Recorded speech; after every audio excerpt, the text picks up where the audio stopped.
கர்த்தருடைய பரிசுத்த நாமத்துக்கு மகிமை உண்டாவதாக. கர்த்தருடைய வார்த்தைக்கு நேராக நாம் கடந்து செல்லலாம். 1 ராஜாக்களின் புஸ்தகம் 17ஆம் அதிகாரம் 14ஆம் வசனம். 1 ராஜாக்களின் புஸ்தகம் 17ஆம் அதிகாரம் 14ஆம் வசனம்.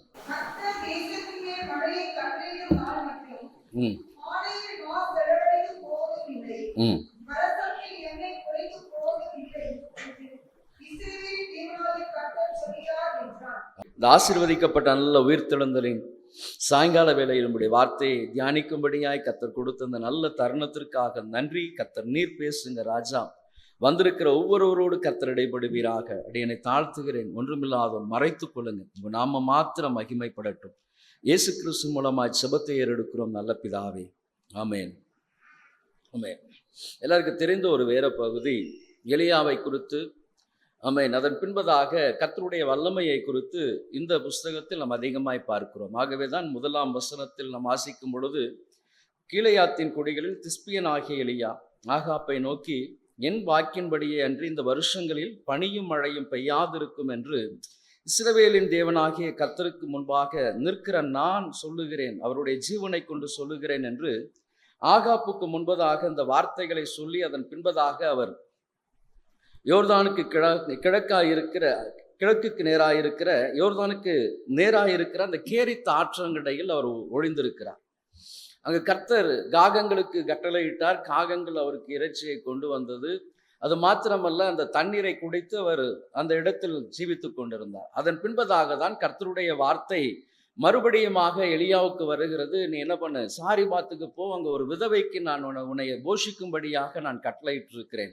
அப்போதான் விதவையை பார்த்தவர் சொல்லுகிற ஒரு காரியம், கர்த்தர் தேசத்தின் மீது மழையை கட்டளையிடும் நாள் மட்டும். கர்த்தர் தேசத்தில் மழையை கட்டளையிடுகிற நாள் மட்டும் என்ன பண்ணாதான், உன்னுடைய கலசத்தில் இருக்கிற உன்னுடைய பானையின் மா செலவழிந்து போவதும் கிடையாது, கலசத்தில் எண்ணெய் குறைந்து போவதும் இல்லை என்று இஸ்ரவேலின் தேவனாகிய கர்த்தர் சொல்லுகிறார். அதுதான் கர்த்தர் சொல்லுகிற ஒரு காரியம். இப்போ வருஷத்துல நம்ம அநேக வாக்குத்தத்தங்களை நாம் வாசித்திருக்கிறோம், கேட்டிருக்கிறோம். கர்த்தர் நம் மூலமாக அல்லது நமக்கு கர்த்தர் கொடுக்கிற வாக்குத்தத்தங்கள் எப்பொழுதுமே ஆமேன், இயேசு கிறிஸ்துவுக்குள் ஆம் என்றும் ஆமேன் என்றும் இருக்கிறது. கர்த்தர் உங்கள் குடும்பத்தை ஆசீர்வதிக்க வேண்டும், அல்லது உங்களுடைய பிள்ளைகளுடைய படிப்பு காரியமாய் இருக்கலாம், வேலை காரியமாய் இருக்கலாம், திருமண காரியங்களாய் இருக்கலாம், ஊழியத்தின் காரியங்களாய் இருக்கலாம், அல்லது கர்த்தர் உங்களுடைய எல்லா விதமான எந்த ஒரு காரியமாய் இருந்தாலும் கர்த்தர் முகமுகமாய் பேசுகிற தேவன். வார்த்தையின் மூலமாய் கர்த்தர் பேசுகிற தேவன். ஒரு காரியத்தை செய்வதற்கு முன்பதாக நீங்கள் ஆண்டவருடைய சமூகத்தில் அமர்ந்து கர்த்தருடைய சித்தத்தை அறிந்து அவருடைய வார்த்தைகளை நீங்கள் கேட்டு, நிச்சயமாக கர்த்தர் எனக்கு இந்த வார்த்தைகளை சொல்லியிருக்கிறார் என்கிற நம்பிக்கையோடு கூட நீங்கள் அந்த காரியங்களை செய்யும் பொழுது இந்த காரியங்களை கர்த்தர் வாய்க்க பண்ணுகிற தேவனாய் இருக்கிறார். ஒத்தையா இரட்டையா போட்டு செய்வதல்ல. ஐயா இப்படி செய்தால் இந்த காரியம் எனக்கு லாபமாய் மாறும், இப்படி செய்தால் இந்த காரியம் எனக்கு இப்படி காரியம் என்று நம்முடைய மூளை அறிவினால் யோசிப்பது கிடையாது. ஆண்டவருடைய சித்தத்தை அறிந்து கொள்ளும்படியாக கர்த்தர் என்னுடைய வாழ்க்கையில் என்ன விதமான நடத்துதலை வைத்திருக்கிறார், நான் செய்ய போகிற இந்த காரியத்தை கர்த்தர் சித்திக்க பண்ணுவாராம், அல்லது என்னுடைய மகனுக்கு என்னுடைய மகளுக்கு இந்த வரன் ஏற்ற துணையா இருக்குமா, அல்லது என்னுடைய தொழில் செய்ய போகிறேன் இந்த தொழிலை கர்த்தர் எனக்கு ஆசீர்வதித்து கொடுப்பாராம். எல்லா காரியத்தை செய்வதற்கு முன்பதாக கர்த்தருடைய பாதத்தில் அமர்ந்திருந்து கர்த்தருடைய சித்தத்தை அல்லது வார்த்தையை கேட்டு வாக்குத்தத்தங்களை வைத்து நீங்கள் செய்யும் பொழுதுதான் கர்த்தர் அந்த காரியத்தை வாய்க்க பண்ணுகிற தேவனாய் இருக்கிறார். அதே போலதான் இந்த சாரிபாத் விதவைக்கு தீர்க்கதரிசியாகிய எலியா சொல்லுகிற ஒரு காரியம், தேசத்தில் கர்த்தர் தேசத்தில் மழையை கட்டளையிடுகிற நாட்கள் வரை, வருஷிக்கிற நாட்கள் வரை வேதம் சொல்லுகிறது. யாக்கோபின் புஸ்தகம் 5ஆம் அதிகாரம் 17ஆம் வசனத்தில் வாசிக்கிறோம், எலியா என்பவன் நம்மை போல பாடுள்ள மனுஷன். ஆனா வேதம் சொல்லுகிறது, அவர் மறுபடியுமாக 3 வருஷம் 6 மாதம் என்ன ஆயிற்றாம், தேசத்தில் மழை இல்லாதபடிக்கு கர்த்தர் ஒரு மனுஷனுடைய சத்தத்தை கேட்டு வானத்தை அடைத்து போட்டார். ஆகவேதான் 3 வருஷம் 6 மாதம் மழை பெய்யாத அந்த நாட்களில் தான் கர்த்தருடைய வார்த்தை சாரிபாத் விதவைக்கு வந்தது.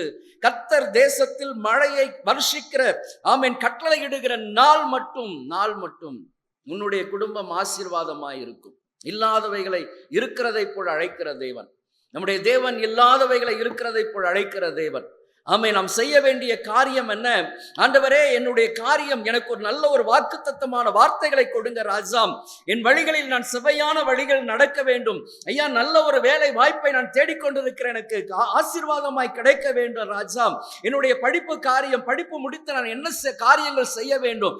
எல்லாவற்றிற்கும் ஆண்டவருடைய சமூகம் தான் உங்களுடைய முழங்கால் முடக்கப்படும் பொழுது கர்த்தர் வார்த்தையின் மூலமாய் பேசுகிறவர். ஆமென். வார்த்தை தான் உங்களுக்கு மிக மிக முக்கியமான ஒரு காரியம். யாரெல்லாம் ஆண்டவராகிய இயேசு கிறிஸ்துவின் வார்த்தைகளை நம்புகிறார்களோ அவர்கள் எல்லாம் பிழைக்க முடியும். அவர்களுக்கு நிச்சயமாய் கர்த்தர் தம்முடைய வழிகளை போதித்து நடத்துகிற தேவனாய் இருக்கிறார்.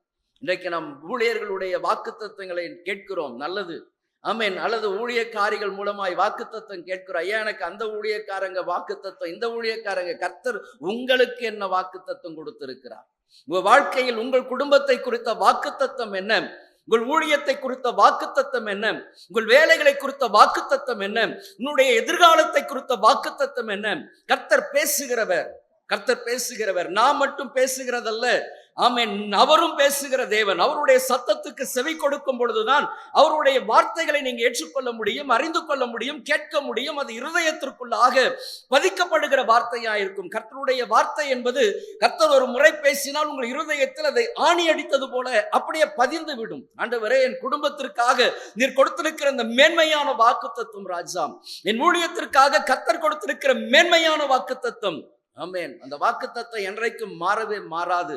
ஆமென். அவர் வேதம் சொல்லுகிறது, அவர் நேற்றும் இன்றும் என்றும் மாறாதவராய் இருக்கிறார். வானமும் பூமியும் ஒளிந்து போகும், என் வார்த்தைகள் ஒளிந்து போகாது என்று சொன்ன தேவன். அப்ப வார்த்தை, கர்த்தருடைய வார்த்தைகளில் நீங்கள் இறுக பற்றி கொள்ளும் பொழுதுதான் அந்த வார்த்தையின் ஆசீர்வாதங்களை நீங்கள் பெற்றுக்கொள்ள முடியும். ஆகவேதான் சாரிபாத் விதவைக்கு சொல்லப்பட்ட வார்த்தை, ஏதோ ஒரு நாள் 2 நாட்கள் உன்னுடைய பஞ்சம் அல்லது உன்னுடைய பசி பட்டினியை கர்த்தர் நீக்குவார் அல்ல, இந்த தேசத்தில் மழையை கட்டளையிடுகிற நாள் வரை, அது 3 வருஷம் 6 மாதம் உன்னுடைய வீட்டில் அப்பம் தண்ணீர் குறையாதபடிக்கு கர்த்தர் நடத்துவார். அதுதான் வாக்குத்தத்தம், அதுதான் வார்த்தை, அதுதான் பிழைப்பூட்டுகிற ஒரு காரியம். இன்றைக்கு வந்திருக்கிற கர்த்தருடைய ஜனமே சோர்ந்து போய் வந்திருக்கலாம். ஐயா, வருஷத்தில் இந்த 3 மாதங்கள் நாங்கள் வந்திருக்கிறோம் ஐயா, இந்த 3வது மாதத்தின் ஆசீர்வாதங்கள் எங்களுக்கு எப்படி இருக்க போகிறது? ஆரம்பமே எனக்கு தடுமாற்றமாய் காணப்பட்டு கொண்டிருக்கிறது ஐயா, அல்லது ஒரு சரியான வேலை வாய்ப்பு இல்லாதபடிக்கு எனக்கு வருமானம் இல்லாமல் இருக்கிறேன், என்னுடைய களஞ்சியம் காலியா இருக்கிறது, வெறுமையா இருக்கிறது ஐயா, என் குடும்பத்தில் பசி பட்டினியோடு வந்திருக்கிற, பற்றாக்குறையோடு வந்திருக்கிறேன், அல்லது பலவீனத்தின் 10 பகுதியில் நான் வந்திருக்கிறேன் ஐயா. யார் என்னை இந்த மரண கட்டில் இருந்து என்னை விடுவிக்க முடியும்?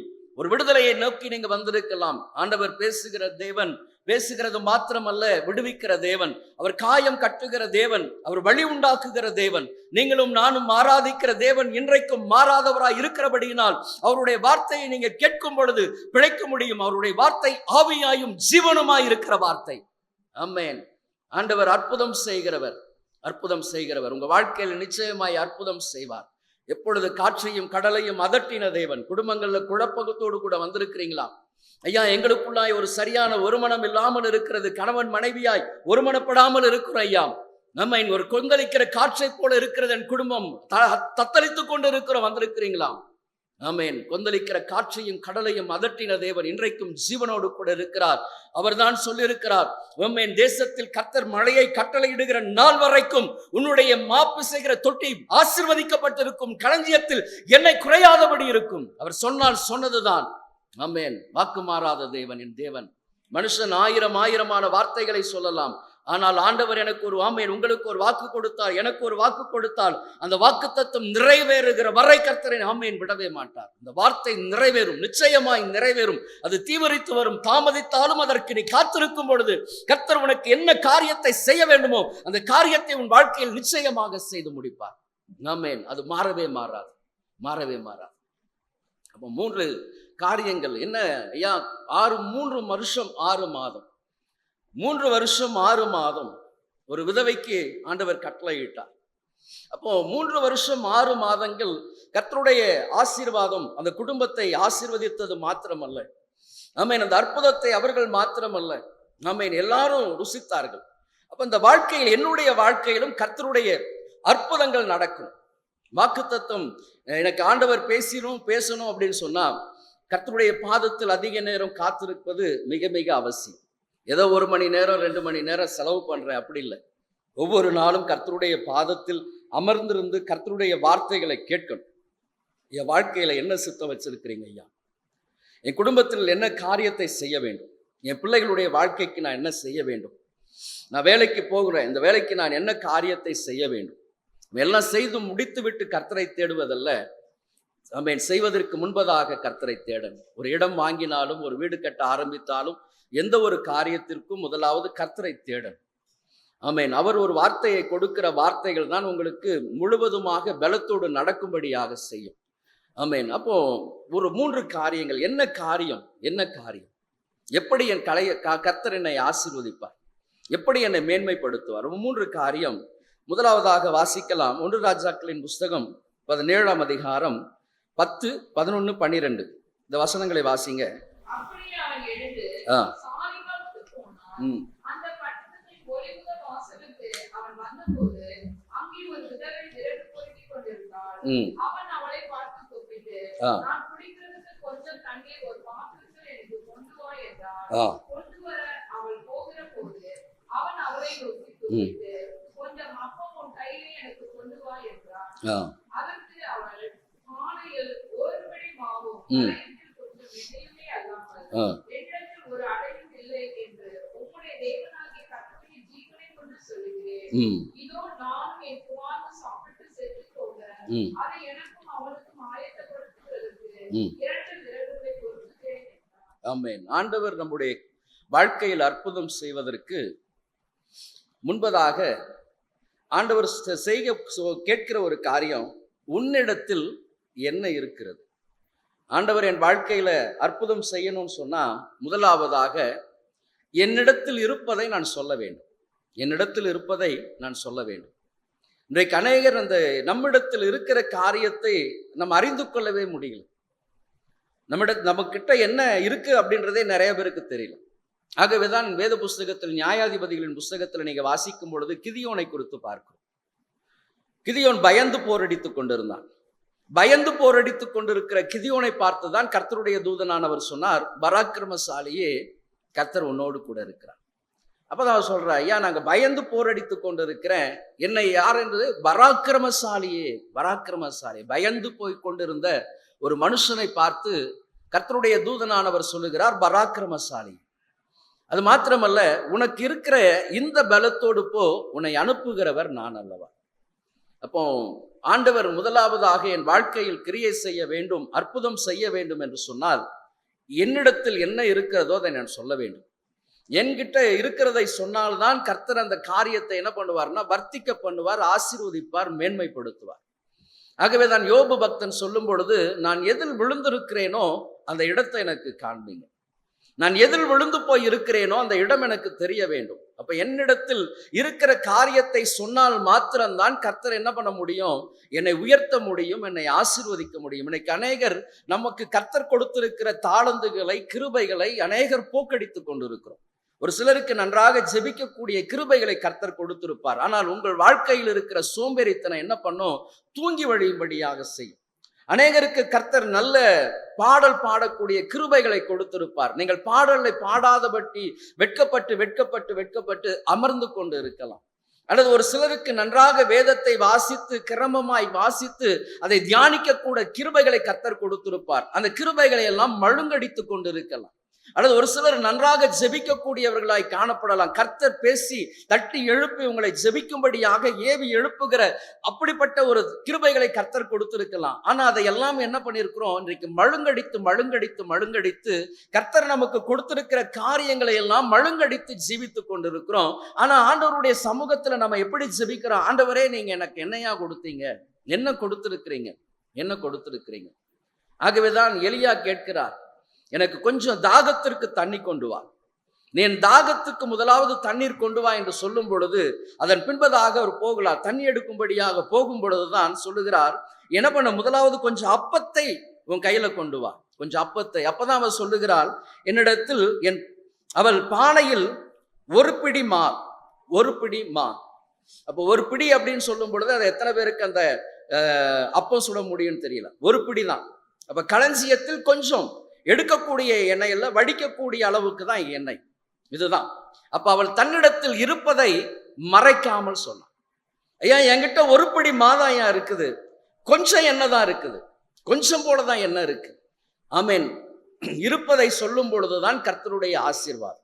அவள் மறைத்திருக்கலாம். இன்னைக்கெல்லாம் நம்ம இடத்துல நம்ம குடும்பத்திற்கெல்லாம் ஒரு விருந்தாளி வந்துட்டாங்க அப்படின்னு சொன்னா நம்ம என்ன பண்றோம்? நிறைய காரியங்கள் நம்ம என்ன பண்ண முடியும்? அன்பாய் உள்ளத்தின் ஆழத்திலிருந்து உபசரிக்க முடியல.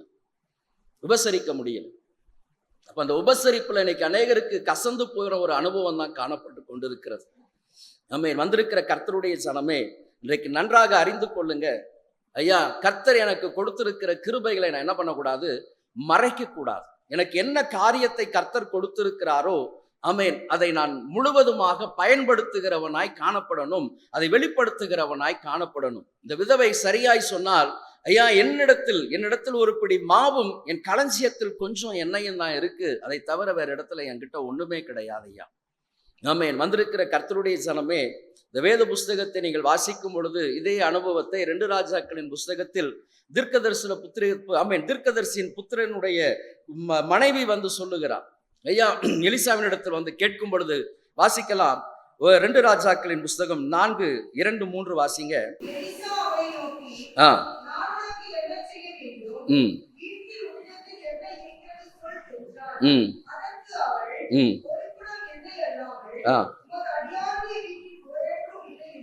ஆமா. ஒரு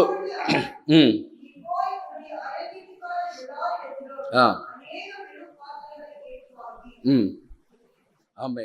அப்போ அவளிடத்தில் சொன்ன காரியம், தீர்க்கதரிசி கேட்ட காரியம், உன்னிடத்தில் என்ன இருக்கிறது? உன்கிட்ட என்ன இருக்கு? கர்த்தர் என்னை ஆசீர்வதிக்க வேண்டும், என்னை பலப்படுத்த வேண்டும், என் வழிகள் எல்லாம் கர்த்தர் ஆமென் திறக்கப்பட வேண்டும் என்று சொல்லி நாம ஜெபிக்கிறோம். என் குடும்பம் வாளா இல்லாமல் தலையாய் மாற வேண்டும் என்று சொல்லி ஜெபிக்கிறோம். ஆண்டவர் கேட்கிறார், உன்னிடத்தில் என்ன இருக்கிறது? உன்கிட்ட என்ன இருக்கு? மறைக்காமல் சொல்லுகிற அந்த அனுபவம். ஆகவேதான் இன்னும் வேத புஸ்தகத்தில் நீங்க வாசிக்கும் பொழுது 3 நாட்கள் வனாந்திரமான பாதையில் கர்த்தருடைய வார்த்தைகளை கேட்கிற ஜனங்கள், ஆண்டவர் சொல்லுகிறார், இவர்கள் வழியில் சோர்ந்து போவார்கள், இவர்களுக்கு நீங்கள் ஆகாரம் கொடுங்க என்று சொல்லும் பொழுது சீஷர்கள் சொல்றாங்க, இவ்வளவு ஜனங்களுக்கு நாங்கள் எங்கே ஆகாரத்திற்கு நாங்க போவோம் ஐயா? அப்ப ஆண்டவர் கேட்கிறார், உங்களிடத்தில் என்ன இருக்கிறது? உங்ககிட்ட என்ன இருக்கு? அப்பதான் சொல்றாரு, ஐயா இங்க ஒரு சிறுவன் இருக்கிறான், அவங்கிட்ட என்ன இருக்கு? 5 அப்பமும் 2 மீனும் இருக்கிறது. நம்ம கிட்ட இருப்பதை சொல்லும் பொழுதுதான் கர்த்தருடைய வார்த்தைகள் உங்க வாழ்க்கையில் நிறைவேறும். இன்றைக்கு அநேகர் நம்ம என்ன பண்றோம்? மறைத்து மறைத்து மறைத்து மறைத்து ஜீவித்து கொண்டே இருக்கிறபடியினாலதான் கர்த்தருடைய அற்புதங்களை ஆசீர்வாதங்களை பெற்றுக்கொள்ள முடியாதபடி இருக்கிறோம். உள்ளதை உள்ளதென்றும் இல்லதை இல்லதென்றும் சொல்லுங்கள். அப்ப உங்ககிட்ட இருப்பதை நீங்கள் என்ன பண்ணணும்? வெளியரங்கமாய் அறிக்கையிடுகிற அந்த அனுபவத்திற்குள்ளாய் வரணும். அவள் சொன்னால், ஐயா என்னுடைய வீட்டில் ஒரு பிடி மா இருக்கிறது, கொஞ்சம் என்ன இருக்கிறது ஐயா? உள்ளதென்று சொல்லும் பொழுதுதான் கர்த்தர் உங்கள் வாழ்க்கையில் கிரியை செய்ய முடியும். ஆண்டவரிடத்தில் நம்ம அதிகமாய் சொல்லுகிற ஒரு காரியம், என்கிட்ட எதுவுமே இல்லையா, எதுவுமே கிடையாது, நான் எதுவுமே இல்லாதவனா இருக்கிறேன் அப்படின்னு தான் பேசிக்கொண்டு இருக்கிறோம். இல்ல, கர்த்தர் ஒவ்வொருவருக்கும் கிருபைகளை கர்த்தர் கொடுத்திருக்கிறார். உங்களுக்குள்ளாய் புதைந்திருக்கிற கிருபைகளை ஆமென் அல்லது தாளந்துகளை நீங்க தான் வெளியே கொண்டு வரணும். ஆகவேதான் வெளியே பயணப்படுகிற ஒருவன் தன்னுடைய வேலை செய்கிற வேலைக்காரர்களிடத்தில் கொடுத்துட்டு போன 5 தாளந்து 2 தாளந்து 1 தாளந்து. ஒவ்வொருவருக்கும் கர்த்தர் தாளந்துகளை கொடுக்கிறார் பயன்படுத்தும்படியாக. ஆனா நம்ம என்ன பண்ணியிருக்கிறோம்? அந்த தாளந்துகளை பயன்படுத்தி இருக்கிறோமா? வந்திருக்கிற கர்த்தருடைய ஜனமே, ஏன் என்னுடைய வாழ்க்கையில கர்த்தருடைய ஆசீர்வாதத்தை நான் பெற்றுக்கொள்ள முடியல? ஏன் கர்த்தர் என்னுடைய குடும்பத்தை கவனியாதவர் போல் இருந்து கொண்டிருக்கிறார்? ஏன் என்னுடைய பிள்ளைகளுடைய வாழ்க்கையில் எந்த விதமான மேன்மைகள் இல்லாதபடி இருந்து கொண்டிருக்கிறதுன்னு புலம்பிக் கொண்டிருக்கிறீங்களா? இன்னைக்கு அறிந்து கொள்ளுங்க, கர்த்தர் உங்களிடத்திற்கு கொடுத்திருக்கிற காரியத்தை வைத்து நீங்க என்ன பண்ணிருக்கிறீங்க? உங்களுக்கு கொடுத்த தாளந்துகளை வைத்து, கிருபைகளை வைத்து நீங்க என்ன சாதித்திருக்கிறீங்க? கர்த்தருக்காக என்ன காரியத்தை செய்திருக்கிறீங்க? ஆமென். அப்ப கிதியோனை பார்த்து ஆமென் கேட்ட தேவன், பராக்கிரமசாலியே, கர்த்தர் உன்னோடு கூட இருக்கிறார். பயந்து கொண்டு இருந்த மனுஷன் தான், ஆனா கர்த்தர் அவனோடு கூட ஆமென் இடைப்பட்டார். ஒரே மனுஷனை முறியடிப்பது போல நீ மீதியானையை முறியடிப்பாய், ஒரே மனுஷனை முறியடிப்பது போல. ஆமென். அப்ப இன்றைக்கு அறிந்து கொள்ளுங்க, அப்ப என்னிடத்தில் என்ன இருக்குது ஐயா? ஆண்டவருடைய சமூகத்துல கேளுங்க. என்கிட்ட கொடுத்திருக்கிற அந்த கிருபைகளை அல்லது தாளந்துகளை நான் பயன்படுத்தணும் ராஜா. அநேகர் வெட்கப்பட்டு கூச்சப்பட்டு அந்த ஜெப அனுபவங்களை எல்லாம் நம்ம என்ன பண்ணியிருக்கிறோம், இழந்து போயிருக்கிறோம், புதைத்து வைத்திருக்கிறோம். ஐயா அது யாருக்கும் தெரியக்கூடாது. ஐயோ நான் அப்ப இந்த கிருபைகளை எல்லாம் நான் சொல்லிட்டேன் அப்படின்னு சொன்னா என்ன நினைப்பாங்க, இப்படிப்பட்ட ஒரு தாழ்வு மனப்பான்மைக்குள்ளாக இருந்து கொண்டிருந்தால் இன்றைக்கு அவைகளை எல்லாம் கர்த்தருக்காக எடுத்து பிரகாசிக்கும்படியாக செய்யுங்க. அப்ப உள்ளதை மறைக்காதபடிக்கு ஐயா எனக்கு கொடுத்திருக்கிற கிருபைகளை நான் பயன்படுத்தணும். ஐயா எந்த மனுஷன் யார் என்னை குறித்து என்ன காரியத்தை பேசினாலும் கர்த்தர் எனக்கு கொடுத்த காரியங்களை நான் என்ன பண்ணக்கூடாது, கிருபைகளை நான் போக்கடிக்க கூடாது, தாளந்துகளை போக்கடிக்க கூடாது, புதைத்து வைக்க கூடாது. அவைகளை கொண்டு நான் கர்த்தருக்காக ஆத்துமாக்களை ஆதாயம் செய்கிறவனாய் நான் மாறணும் ஐயா.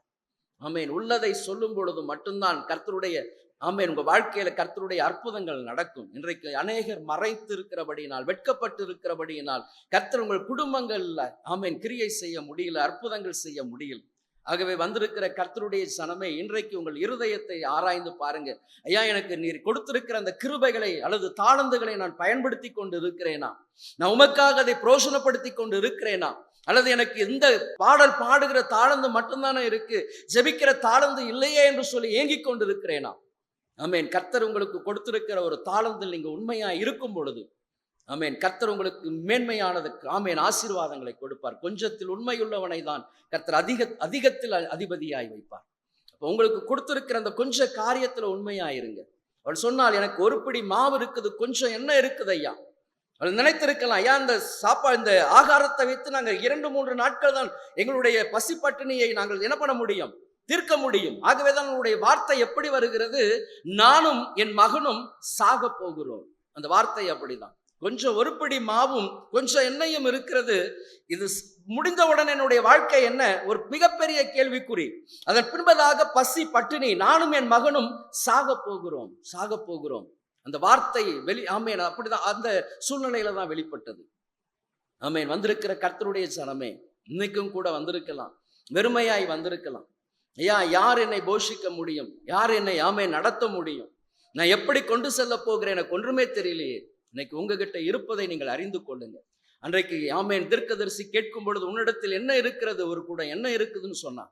அந்த ஒரு குடம் எண்ணெய் தான் அந்த குடும்பத்தை ஆசீர்வதித்தது, மேன்மைப்படுத்தினது, அவளுடைய கடன் எல்லா பிரச்சனைகளையும் மாற்றினது மாத்திரமல்ல, அவளும் அவள் பிள்ளைகளும் அதன் பின்பதாக ஆசீர்வாதமாக வாழ்ந்தார்கள். அது போல உங்ககிட்ட இருக்கிற அனுபவத்தை இன்னைக்கு வெளியே கொண்டு வாங்க.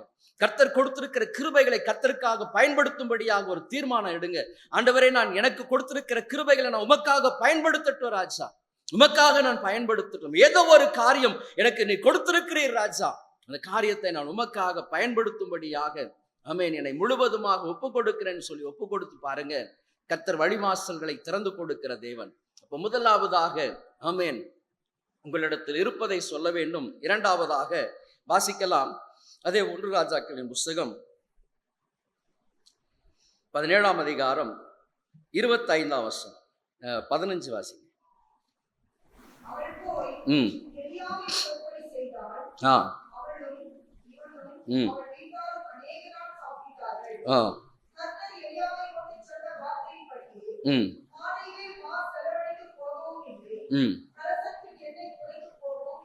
ஆமேன். அப்போ தேசத்தின் மீது ஆமேன் அந்த 15ஆம் வசனம், அவள் போய் எலியாவின் சொற்படி செய்தாள். இப்போ முதலாவது என்கிட்ட இருக்கிறது என்ன அதை சொல்லணும். இரண்டாவதாக அவர் என்ன சொல்லுகிறாரோ அதற்கு கீழ்ப்படியும். ஆமேன். இந்த 2 அனுபவங்கள் தான் இன்றைக்கு அநேகருடைய வாழ்க்கையில தடுமாற்றத்தை ஏற்படுத்துகிறது. ஒரு பிடி ஒரு பிடி கொஞ்சம் கலசத்துல எண்ணெய். அப்போ இதை நான் கொடுத்து விட்டால் நான் என்ன ஆவேன், இனி நான் எப்படி சாப்பிட முடியும், அந்த எண்ணம் வரல. வேதம் சொல்லுகிறது அவள் எலியாவின் சொற்படி செய்தாள். எலியாவின் சொற்படி அவள் செய்தான். அப்போ கர்த்தர் சொல்லுகிறபடி செய்கிற ஒரு மனுஷியாய் மாறணும். அப்போ தேசத்தில் 3 வருஷம் 6 மாதம் மழையை கர்த்தர் கட்டளையிடுகிற நாள் வரைக்கும் கர்த்தரின் வாழ்க்கையில அற்புதங்களை செய்ய வேண்டும் என்று சொன்னால் என்ன பண்ணணும், அவர் என்ன சொல்லுகிறாரோ அதற்கு நான் அப்படியே அடிபணியன். என்ன சொல்லுகிறாரோ அதை அப்படியே நான் செய்கிற ஆமேன் என்னை கீழ்ப்படியே ஒப்பு கொடுக்கும். இன்னைக்கு அநேகருடைய வாழ்க்கையில் இந்த அனுபவம் தான் தடுமாறி கொண்டிருக்கு. ஆண்டவர் போ என்கிற இடத்திற்கு நாம் போகாதபடி அமர்ந்திருக்கிறோம். ஆண்டவர் செய் என்று சொல்லுகிற காரியத்தை செய்யாதபடி அமர்ந்திருக்கிறோம். ஜனவரி மாதத்துல நம்ம எடுத்த தீர்மானங்கள் இன்னைக்கு கிட்டத்தட்ட ஒரு 60 நாட்கள் ஆயிடுச்சு. 65 நாட்களுக்கு மேல ஆயிட்டு. எத்தனை பேர் அந்த தீர்மானங்கள் எல்லாம் உறுதியா இருக்கிறோம்? எத்தனையோ உடன்படிக்கைகள் எல்லாம் செய்திருக்கிறீங்க. அந்த உடன்படிக்கையெல்லாம் நீங்க எத்தனை பேர் உறுதியா இருந்து கொண்டு இருக்கிறீங்க? வந்திருக்கிற கர்த்தருடைய ஜனமே, ஆமேன். ஏன் கர்த்தர் என்னை ஆசீர்வதிக்கல? ஏன் என்னுடைய வாழ்க்கையில கர்த்தருடைய அற்புதம் செயல்படல அப்படின்னு சொன்னா, அவர் என்ன சொல்லுகிறாரோ அதற்கு நான் செவி கொடுக்கல, கீழ்ப்படியல. அவர் சொல்லுகிற வார்த்தைகளுக்கு நாம் அதிகமாய் நம்முடைய இருதயத்தை என்ன பண்றோம்? கடினப்படுத்தி கொண்டிருக்கிறோம். நாம் விரும்புகிற காரியத்தை தான் செய்கிறோமே தவிர கர்த்தரின் வாழ்க்கையில என்ன வைத்திருக்கிறாரோ அந்த திட்டத்தை அறிந்து செயல்படுத்துவதற்கு என்னை என்ன பண்ண முடியல? ஈடு கொடுக்க அல்லது ஒப்பு கொடுக்க முடியல.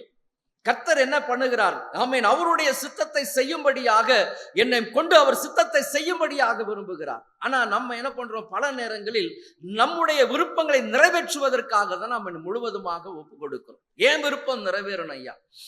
ஒரு குடும்பம், நம்ம ஒரு தரிசனம் வச்சிருப்போம் அல்லது ஒரு எண்ணம் வச்சிருப்போம். என் குடும்பத்துல என் பிள்ளைகள் இப்படியெல்லாம் இருப்பாங்க, இந்த மாதிரிலாம் நம்ம வளர்க்கணும், இந்த காரியத்தை எல்லாம் செய்யணும். நம்முடைய திட்டங்களை நிறைவேற்றுவதற்கு கர்த்தர் அல்ல. என் வாழ்க்கையில, என் குடும்பத்துல, என் பிள்ளைகளுக்கு கர்த்தர் என்ன வைத்திருக்கிறாரோ அதை செய்வதற்கு தான் என்னை ஒப்பு கொடுக்கணும். நான் நினைச்சிருக்கிறேன், நான் இமேஜ் பண்ணிருக்கிற காரியத்தை நிறைவேற்றுவதற்காக, என் விருப்பத்தை நிறைவேற்றுவதற்காக கர்த்தர் அல்ல. அவர் என் வாழ்க்கையில், என் குடும்பங்களுக்கு என்ன வைத்திருக்கிறாரோ அதை நிறைவேற்றுவதற்கு நான் என்னை ஒப்பு கொடுக்கணும். இன்னைக்கு அநேகர் இந்த இடத்துல தவறி கொண்டு இருக்கிறோம். என் விருப்பம் நிறைவேறணும், என் விருப்பம் நிறைவேறணும். உங்கள் சுய சித்தத்தை, சுய விருப்பத்தை நிறைவேற்றுவதற்காக ஆமென் ஆண்டவர் ஜீவனை கொடுக்கல. அவருடைய விருப்பத்தை நிறைவேற்றுவதற்காக தான் அவர் இறங்கி வந்தார், ஜீவனை கொடுத்திருக்கிறார். கர்த்தர், ஆமென். வந்திருக்கிற கர்த்தருடைய ஜனமே, அவர் எலியாவின் சொற்படி செய்தார். இன்னைக்கு எத்தனை பேர் கர்த்தருடைய சொற்படி செய்து கொண்டு இருக்கிறீங்க?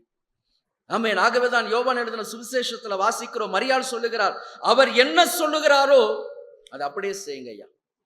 அவ்வளவுதான், வார்த்தை முடிஞ்சு போச்சு. அவர் என்ன சொல்லுகிறாரோ, கிறிஸ்து உங்க வாழ்க்கையில உங்களை ஆசீர்வதிப்பதற்கு என்ன சொல்லுகிறாரோ அதற்கு முழுவதுமாக 100க்கு 100 உங்களை அர்ப்பணிப்பதை தவிர வேற காரியமே கிடையாது. இன்னைக்கு நாம் அநேகருடைய வாழ்க்கையில் கர்த்தருடைய வார்த்தை, கர்த்தருடைய ஆசீர்வாதம் பெற்றுக்கொள்ள முடியாததற்கு காரணம் என்ன அப்படின்னு சொன்னா, நம் வாழ்க்கையில் இருக்கிற தடுமாற்றங்கள் தான். 100க்கு 100 கர்த்தருடைய வார்த்தைக்கு நாம் செவி கொடுக்க தவறி விடுகிறோம். அவருடைய சித்தத்தை செய்வதற்கு தவறி விடுகிறோம். ஆகவேதான் கர்த்தரின் வாழ்க்கையில மேன்மையான அனுபவங்களை ஆமென் பெற்றுக்கொள்ள முடியாதபடிக்கு தடுமாறி கொண்டிருக்கிறோம். ஆகவே வந்திருக்கிற கர்த்தருடைய ஜனமே, எலியாவின் சொற்படி அவள் செய்தார். ஒரு பிடி மாவு, கொஞ்சம் எண்ணெய், கொஞ்சம்தான். ஆனாலும் எலியாவின் சொற்படி கேட்ட ஆமென் சாரிபாத் விதவையை கர்த்தர் ஆசீர்வதித்தார். இன்றைக்கும் உங்களையும் கர்த்தர் ஆசீர்வதிக்க ஆவல் உள்ளவராய் இருக்கிறார். எப்பொழுது அவருடைய சித்தத்தை செய்யும்படி உங்களை முழுவதுமாய் ஒப்பு கொடுக்கும் பொழுது, ஆண்டவரே என் சித்தம் அல்ல, உங்க சித்தம் என் வாழ்க்கையில நிறைவேறணும் ராஜா. பல நேரங்களில் அவருடைய சித்தம் நம்முடைய வாழ்க்கைக்கு ஒத்து வராத அனுபவமா இருக்கலாம், நமக்கு பிரியமில்லாத அனுபவமா இருக்கலாம். ஆனாலும் கர்த்தர் உங்கள் வாழ்க்கையில் அவர் என்ன செய்ய விரும்புகிறாரோ அதை செய்வதற்கு உங்களை என்ன பண்ணணும்? ஒப்பு கொடுக்கணும். ஆண்டவர் போனா போகணும், இந்த இடத்திற்கு நான் இந்த இடத்துக்கு போக மாட்டேன், அந்த இடத்துக்கு தான் போவேன். அவர்கிட்ட ஆமென் என்ன பண்ணக்கூடாது? எதிர்த்து பேசி கொண்டு இருக்கக்கூடாது. அவர் என்ன சொல்லுகிறாரோ ஆமென். எலியாவின் சொற்படி கேட்ட சாரிபாத் விதவையை தான் கர்த்தர் ஆசீர்வதித்தார். அப்ப யாரெல்லாம் கிறிஸ்து இயேசுவின் உபதேசத்தை கேட்டு அவருடைய வார்த்தைகளை கேட்டு அதன்படி செய்கிறார்களோ, பேதுரு மீன் பிடிக்கிறவன் தான், திறமைசாலி தான், மீனவன், அவனுக்கு தெரியும், கடலின் அனுபவங்கள் எல்லாமே தெரியும். ஆனா ஆண்டவராகிய இயேசு கிறிஸ்து வலையை போடுங்கள் என்று சொன்ன பொழுது அவன் வலையை போட்டான். முதலாவது படகை என்ன பண்ணு, நீ ஆழத்துக்கு தள்ளி கொண்டு போ. அந்த வார்த்தைகளுக்கு கீழ்ப்படிந்தபடியினால் தான் 2 படகு அமிழத்தக்கதான மீன்களை பிடித்தான். இன்றைக்கும் கர்த்தரின் வாழ்க்கையில கிரியை செய்யணும்னா அவர் என்ன சொல்லுகிறாரோ அதை நான் அப்படியே செய்வதற்கு என்னை அர்ப்பணிக்கணும் ஐயா. அப்படியே அவர் என்ன சொல்லுகிறாரோ, மேல இருந்து குதின்னு சொன்னா குதிக்கணும், யோசிக்க கூடாது. ஆமென். அந்த அனுபவத்திற்குள்ளாக கர்த்தர் உங்களை நடத்தும்படியாக இன்னைக்கு ஆண்டவருடைய சமூகத்தில் உங்களை இருதயத்தை திறந்து கொடுங்க. ஆண்டவரே, என் வாழ்க்கையில நீங்க என்ன செய்ய சொல்லுகிறீரோ அதை 100க்கு 100 நான் செய்வேன் ஐயா, 100க்கு 100 நான் செய்வேன். ஆமென். அப்ப இந்த அனுபவங்கள் தான் உங்க வாழ்க்கையில ஆமென் அற்புதங்களையும் அதிசயங்களையும் காணும்படி கர்த்தர் செய்வார். கடைசியாக நான் ஒரு காரியத்தை சொல்லி நான் முடிக்கிறேன். ஆமென். அடுத்ததாக வாசிக்கலாம் 1 ராஜாக்களின் புஸ்தகம் 17ஆம் அதிகாரம் 17ஆம் வசனத்தை வாசிக்கலாம்.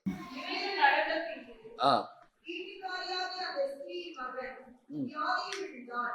அவனுடைய சுவாசம் போகப்பட்டும் ம் அவனுடைய வியாதி அதிகரித்துக் கொண்டே இருந்தது. ஆ அப்பொழுது அவன் எலியாவை நோக்கி, ம் தேவனுடைய மனுஷனே, ம் எனக்கும் உமக்கும் என்ன?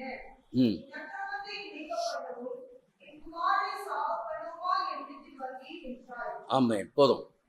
அடுத்து கடைசியாக அப்போ 15ஆம் வசனத்தில் எலியாவின் சொற்படி செய்தால் வேதம் சொல்லுகிறது, அவளும் இவனும் அவள் வீட்டார். ஆமென். அவளும் இவனும் அவள் வீட்டார். ஒரு அற்புதம் உங்க குடும்பத்திற்குள்ள கர்த்தர் செய்யறாருன்னு சொன்னா அதுல யார் வந்துடுறாங்க? வீட்டார். ஒரே ஒரு யோசேப்பு தான். ஆனா போத்திபாருடைய வீடு ஆசீர்வதிக்கப்பட்டது. போத்திபாருக்கும் ஆண்டவருக்கும் சம்பந்தமே கிடையாது.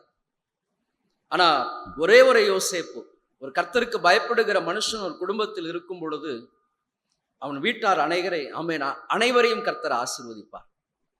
அது மாத்திரமல்ல, இன்னும் நீங்க வேத புஸ்தகத்தை வாசிக்கும் பொழுது ஈசாக்கு தேசத்தில் விதை விதைத்தான்.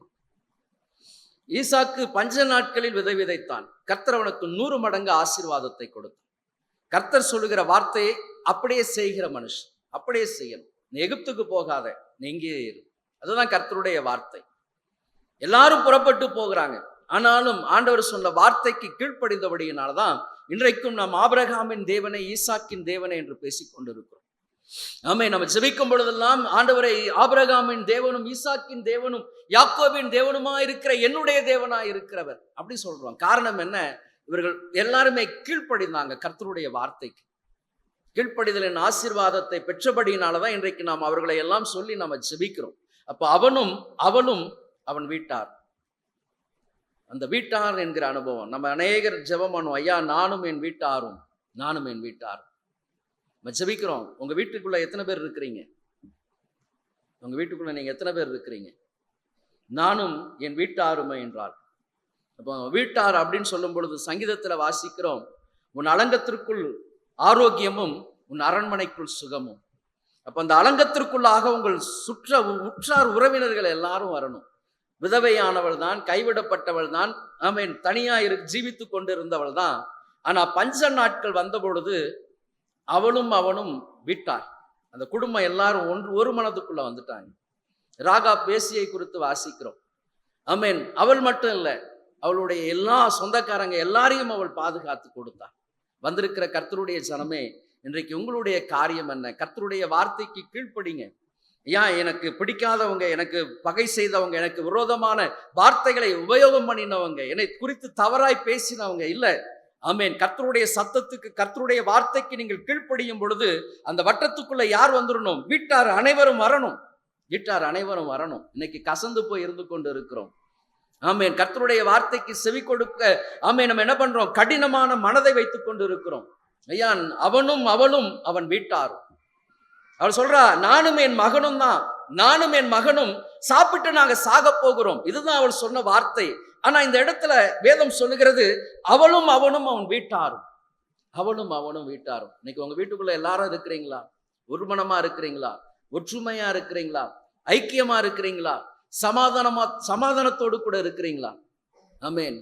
அப்ப இதெல்லாம் ஆராய்ந்து பாருங்க. அவர் சொல்லுகிறபடி செய்யணும்னு சொன்னா, என் வீட்டார் எல்லாரும் எனக்குள்ள இருக்கணும் ஐயா, என் குடும்பத்துக்குள்ள இருக்கணும், ஐக்கியத்திற்குள்ள இருக்கணும், சமாதானத்திற்குள்ள இருக்கணும். ஆமென். ஆகவேதான் ஊழியக்காரன் எப்படி இருக்கக்கூடாது? சண்டை பண்ணுகிறவனா இருக்கக்கூடாது, தர்க்கம் பண்ணுகிறவனாய் இருக்கக்கூடாது. அவன் எல்லாரையும் அரவணைத்து செல்லுகிறவனாய், காயம் கட்டுகிறவனாய், தன்னை குறித்து யார் என்ன பேசினாலும் அரவணைத்து செல்லுகிறவனாய் காணப்படணும். அப்போ உங்க குடும்பத்துல யார் உங்களை குறித்து தவறாய் பேசினாலும் அதை ஒரு காதல வாங்கி ஒரு காதல விட்டுட்டு அவர்களுக்கு செய்ய வேண்டிய நன்மைகளை செய்கிற அனுபவம் ஆமென் அந்த விதவையுடைய குடும்பத்துல இருந்தது. ஆமென். எல்லாரும் புறக்கணிக்கப்பட்டவளா இருந்தாலும், ஐயா, நானும் என் மகனும் சாக போறோம் ஐயா, சாக போகிறோம், எங்களை யாரும் கிடையாது. ஆனா வேதம் அவளும் அவனும் அவன் வீட்டாரும். அப்ப 3 வருஷம் 6 மாசம் அவளுடைய வீடு மட்டும்தான் அப்பத்தோடும் ஆமென் நிறைந்திருந்தது. எல்லாருக்கும் அவள் பசியாற்றி கொண்டிருந்தவளாய் மாறினாள். ஆமென். ஆகவே வந்திருக்கிற கர்த்தருடைய சனமே, உங்க வீட்டுல அப்பம் தண்ணீரை கர்த்தர் ஆசீர்வதித்து ஆமென் அவருடைய சித்தத்தை செய்யும் பொழுது கர்த்தர் உங்கள் குடும்பத்தை ஆசீர்வதிப்பார், அப்பம் தண்ணீரை ஆசீர்வதிப்பார். இப்போ ஆமென் என்னுடைய அக்கிரமத்தை நினைக்க பண்ணுவோமா வந்தீர். ஆமென். அப்போ அவள் எலிசாவின் இடத்துல சொல்றான், ஏன் ஐயா?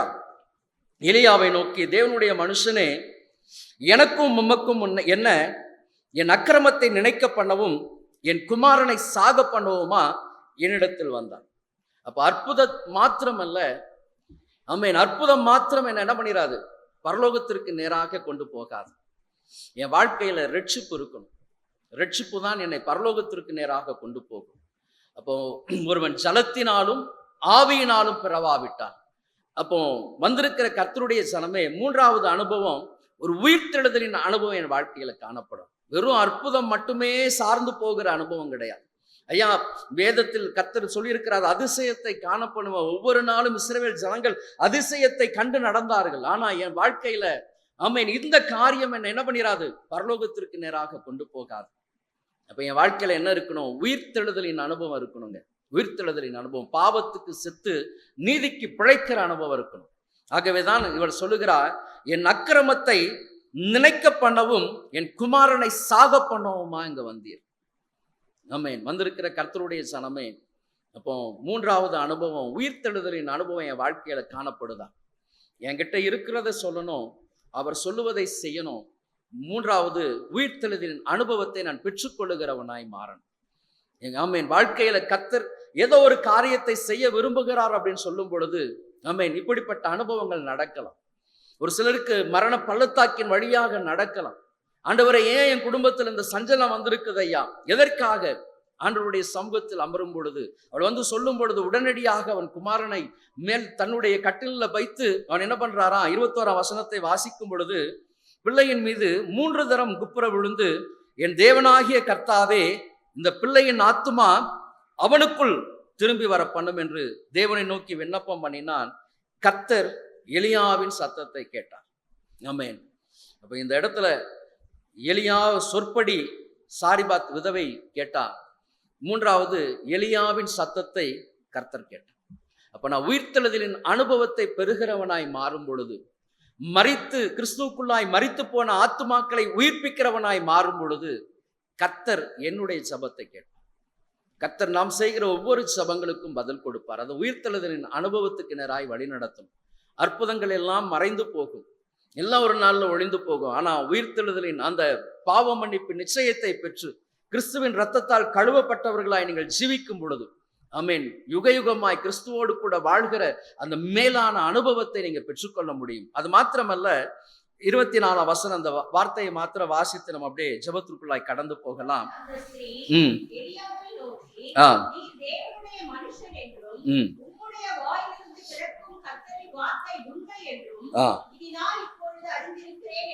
ஆமா, இப்போ நீர் தேவனுடைய மனுஷன் என்றும் உம்முடைய வாயிலிருந்து பிறக்கும் கர்த்தரின் வார்த்தை உண்மை என்றும் இதனால் இப்பொழுது அறிந்திருக்கிறேன். அப்ப இந்த வார்த்தை வருவதற்கு காரணம் என்ன அப்படின்னு சொல்லும் பொழுது, ஒரு சில சோர்வுகள் வந்திருக்கலாம். ஒரு சில சோர்வுகள் யாருக்கு வந்திருக்கலாம்? சாரிபாத் விதவைக்கு. ஏன், எப்படி அப்படின்னு சொல்லும் பொழுது, ஒரு ஊழியக்காரன், கர்த்தருடைய ஊழியக்காரன் அவளுடைய வீட்டில் இருக்கிறான். 3 வருஷம் 6 மாசம் சாப்பாடு, நம்ம வீட்டுக்கு வந்த விருந்தாளிக்கு எவ்வளவு நாள் சாப்பாடு போடுவோம்? விருந்து மருந்தும், ஆமா அவ்வளவுதானே, விருந்து மருந்தும் 3 நாள். உங்களுக்கு ஒரு கதை சொல்லியிருக்கிறேன், ஞாபகம் இருக்கான்னு தெரியல.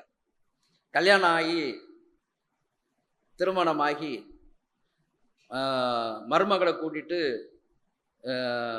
மறு வீட்டுக்கு போறார். அப்போ மாப்பிள்ளையோட அம்மா சொல்றாங்க,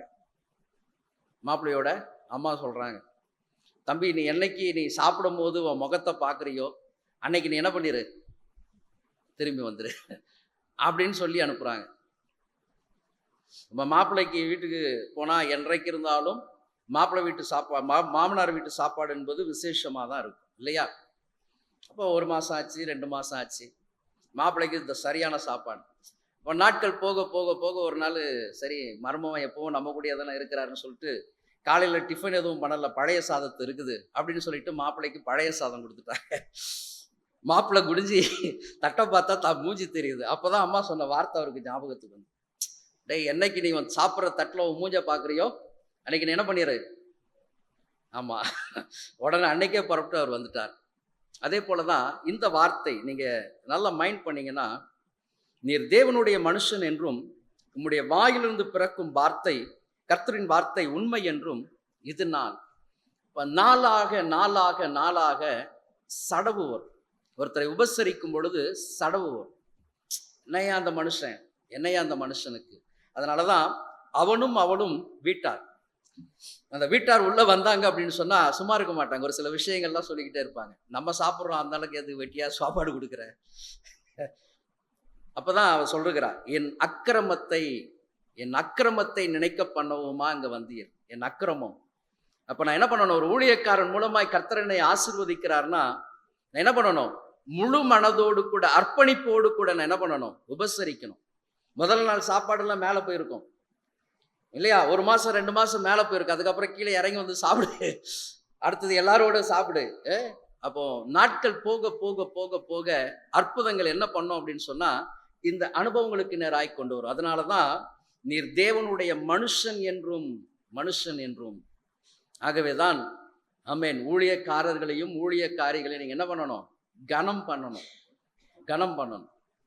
ஆமென். அப்போ உயிர்த்தெழுதலின் அனுபவத்தை பெறணும் அப்படின்னு சொன்னா ஆமென், பழைய மனுஷனுடைய இந்த கிரியைகள் எல்லாம் சாகடிக்க ஒப்பு கொடுக்கணும்.